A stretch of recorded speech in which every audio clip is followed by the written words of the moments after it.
اعوذ باللہ من الشیطان الرجیم، بسم اللہ الرحمن الرحیم۔ الحمد للہ رب العالمین، والصلاة والسلام علی سید المرسلین و خاتم النبیین، اما بعد۔ صحیح بخاری، باب کتاب الجزیہ، جزیت والمغاداتی، یعنی جزیہ اور جنگ بندی کا بیان۔ حدیث نمبر 3156، اردو ترجمہ۔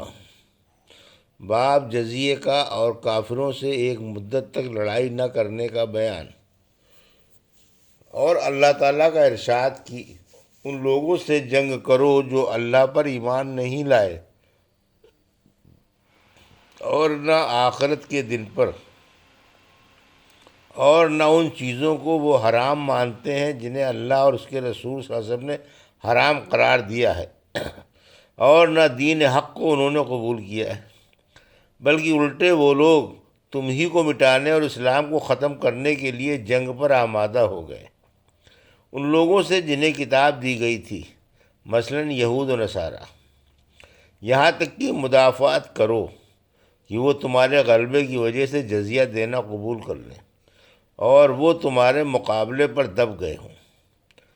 ساغرون کے معنی ازلن کے ہیں، اور ان احادیث کا ذکر جن میں یہود و نصارہ، مجوس اور اہل عجم سے جزیہ لینے کا بیان ہوا ہے۔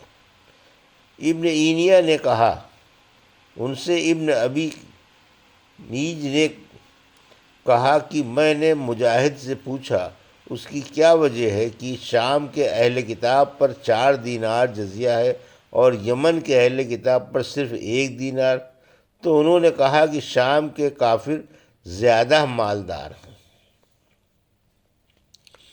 ہم سے علی بن عبداللہ مدینی نے بیان کیا، انہوں نے کہا ہم سے سفیان بن عینیہ نے بیان کیا، انہوں نے کہا کہ میں نے عمرو بن دینار سے سنا، انہوں نے بیان کیا کہ میں جابر بن زید اور عمرو بن اوس کے ساتھ بیٹھا ہوا تھا، تو ان دونوں بزرگوں سے بجالہ نے بیان کیا کہ 70 ہجری میں جس سال مصعب بن زبیر رضی اللہ عنہ نے بصرہ والوں کے ساتھ حج کیا تھا، زمزم کی سیڑھیوں کے پاس انہوں نے بیان کیا تھا کہ میں احنف بن قیس رضی اللہ عنہ کے چچا جزع بن معاویہ کا کاتب تھا۔ تو وفات سے 1 سال پہلے عمر بن خطاب رضی اللہ عنہ کا ایک مکتوب ہمارے پاس آیا، جس پارسی نے اپنی محرم عورت کو بیوی بنایا ہو تو ان کو جدا کر دو، اور حضرت عمر رضی اللہ عنہ نے پارسیوں سے جزیہ نہیں لیا تھا۔ حدیث نمبر 3157، اردو ترجمہ۔ لیکن جب عبد الرحمن بن عوف رضی اللہ عنہ نے گواہی دی کہ رسول اللہ صلی اللہ علیہ وسلم نے ہجر کے پارسیوں سے جزیہ لیا تھا تو وہ بھی لینے لگے تھے۔ حدیث نمبر 3158، ہم سے ابو الیمان نے بیان کیا، انہوں نے کہا ہم کو شعیب نے خبر دی، انہیں زہری نے کہا کہ مجھ سے اروح بن زبیر رضی اللہ عنہ سے بیان کیا، ان سے مسعور بن مخرمہ رضی اللہ عنہ نے، اور انہیں عمرو بن عوف رضی اللہ عنہ نے خبر دی، وہ بنی عامر بن لوئی کے حلیف تھے اور جنگ بدر میں شریک تھے۔ انہوں نے ان کو خبر دی کہ رسول اللہ صلی اللہ علیہ وسلم نے ابو عبیدہ بن جراح رضی اللہ عنہ کو بحرین جزیہ وصول کرنے کے لیے بھیجا تھا۔ آن صلی اللہ علیہ وسلم نے بحرین کے لوگوں سے صلح کی تھی اور ان پر علا بن حضری رضی اللہ عنہ کو حاکم بنایا تھا۔ جب ابو عبیدہ رضی اللہ عنہ بحرین کا مال لے کر آئے تو انصار کو معلوم ہو گیا کہ ابو عبیدہ رضی اللہ عنہ آ گئے ہیں، چنانچہ فجر کی نماز سب لوگوں نے نبی کریم صلی اللہ علیہ وسلم کے ساتھ پڑھی۔ جب آن صلی اللہ علیہ وسلم نماز پڑھا چکے تو لوگ آن صلی اللہ علیہ وسلم کے سامنے آئے، آن صلی اللہ علیہ وسلم انہیں دیکھ کر مسکرائے اور فرمایا کہ میرا خیال ہے کہ تم نے سن لیا ہے کہ ابو عبیدہ کچھ لے کر آئے ہیں۔ انصار رضی اللہ عنہ نے عرض کیا، جی ہاں یا رسول اللہ۔ آپ صلی اللہ علیہ وسلم نے فرمایا، تمہیں خوشخبری ہو اور اس چیز کے لیے تم پر امید ہو جس سے تمہیں خوشی ہوگی، لیکن خدا کی قسم میں تمہارے بارے میں محتاجی اور فقر سے نہیں ڈرتا۔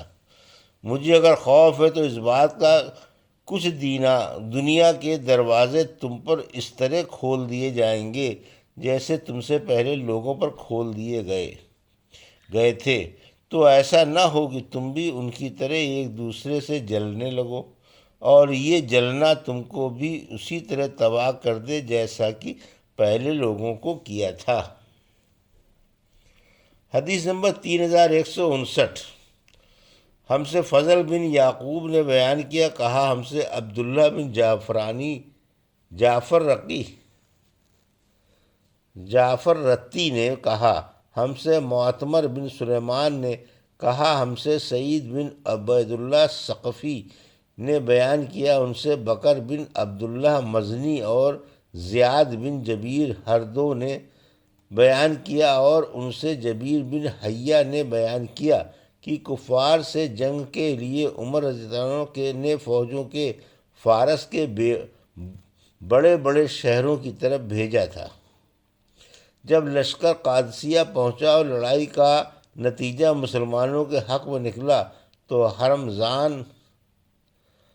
ہرمزان یعنی شوستر کا حاکم اسلام لے آیا۔ عمر رضی اللہ عنہ نے اس سے فرمایا کہ میں تم سے ان ممالک یعنی فارس وغیرہ پر فوج بھیجنے کے سلسلے میں مشورہ چاہتا ہوں کہ پہلے ان 3 مقاموں فارس، اصفہان اور آذربائیجان میں کہاں سے لڑائی شروع کی جائے۔ اس نے کہا، جی ہاں، اس ملک کی مثال اور اس میں رہنے والے اسلام دشمن باشندوں کی مثال ایک پرندے جیسی ہے، جس کا سر ہے، 2 بازو ہیں۔ اگر اس کا ایک بازو توڑ دیا جائے تو وہ اپنے دونوں پاؤں پر ایک بازو اور ایک سر کے ساتھ کھڑا رہ سکتا ہے۔ اگر دوسرا بازو بھی توڑ دیا جائے تو دونوں پاؤں اور سر کے ساتھ کھڑا رہ سکتا ہے، لیکن اگر سر توڑ دیا جائے تو دونوں پاؤں، دونوں بازو اور سر سب بیکار رہ جاتا ہے۔ پس سر تو کسرا ہے، ایک بازو قیصر ہے اور دوسرا فارس۔ اس لیے آپ مسلمانوں کو حکم دے دیں کہ پہلے کسرا پر حملہ کریں۔ اور بکر بن عبداللہ اور زیاد بن جبیر دونوں نے بیان کیا کہ ان سے جبیر بن حیہ نے بیان کیا کہ ہمیں حضرت عمر رضی اللہ عنہ نے جہاد کے لیے بلایا، اور نعمان بن مقرن رضی اللہ عنہ کو ہمارا امیر مقرر کیا۔ جب ہم دشمن کی سرزمین نہاوند کے قریب پہنچے تو کسرا کا ایک افسر 40,000 کا لشکر ساتھ لیے ہوئے ہمارے مقابلے کے لیے بڑھا۔ پھر ایک ترجمان نے آ کر کہا کہ تم میں سے کوئی ایک شخص معاملات پر گفتگو کرے۔ مغیرہ بن شعبہ رضی اللہ عنہ نے مسلمانوں کی نمائندگی کی اور فرمایا کہ جو تمہارے مطالبات ہوں انہیں بیان کرو۔ اس نے پوچھا، آخر تم لوگ ہو کون؟ مغیرہ رضی اللہ عنہ نے کہا کہ ہم عرب کے رہنے والے ہیں، ہم انتہائی بدبختیوں اور مصیبتوں میں مبتلا تھے۔ بھوک کی شدت میں ہم چمڑے اور گٹھلیاں چوسا کرتے تھے، اون اور بال ہماری پوشاک تھی، اور پتھروں اور درختوں کی ہم عبادت کیا کرتے تھے۔ ہماری مصیبتیں اسی طرح قائم تھیں کہ آسمان اور زمین کے رب نے، جس کا ذکر اپنی تمام عظمت و جلال کے ساتھ بلند ہے، ہماری طرف ہماری ہی طرح کے انسانی عدالت و خصائص رکھنے والا ایک نبی بھیجا۔ ہم اس کے باپ اور ماں کو جانتے ہیں۔ اللہ کے رسول صلی اللہ علیہ وسلم نے ہمیں حکم دیا ہے کہ ہم تم سے اس وقت تک جنگ کرتے رہیں جب تک تم صرف اللہ اکیلے کی عبادت نہ کرنے لگو، یا پھر اسلام نہ قبول کرنے کی صورت میں جزیہ دینا قبول کر لو۔ اور ہمارے نبی کریم صلی اللہ علیہ وسلم نے ہمیں اپنے رب کا یہ پیغام بھی پہنچایا ہے کہ اسلام کے لیے لڑتے ہوئے جہاد میں ہمارا جو آدمی بھی قتل کیا جائے گا وہ ایسی جنت میں جائے گا جو اس نے کبھی نہیں دیکھی، اور جو لوگ ہم میں سے زندہ باقی رہ جائیں گے وہ فتح حاصل کر کے تم پر حاکم بن سکیں گے۔ مغیرہ رضی اللہ عنہ نے یہ گفتگو تمام کر کے نعمان رضی اللہ عنہ سے کہا لڑائی شروع کرو۔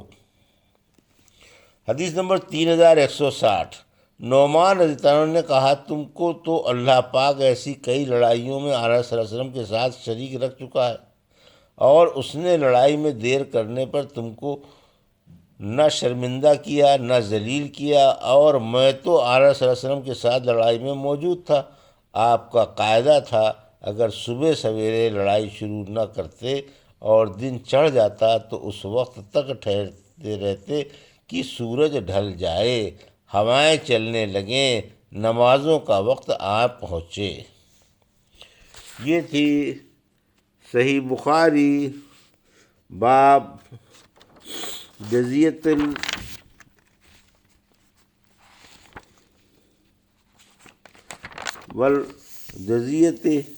والموضوعاتی کی حدیث نمبر 3156 سے 3160 کا اردو ترجمہ جو بھی آپ نے سماعت فرمایا۔ اللہ سے دعا ہے کہ اللہ ہمیں حدیثوں کی صحیح سمجھ عطا فرما اور ان پر عمل کرنے کی توفیق عطا فرما، آمین یا رب العالمین۔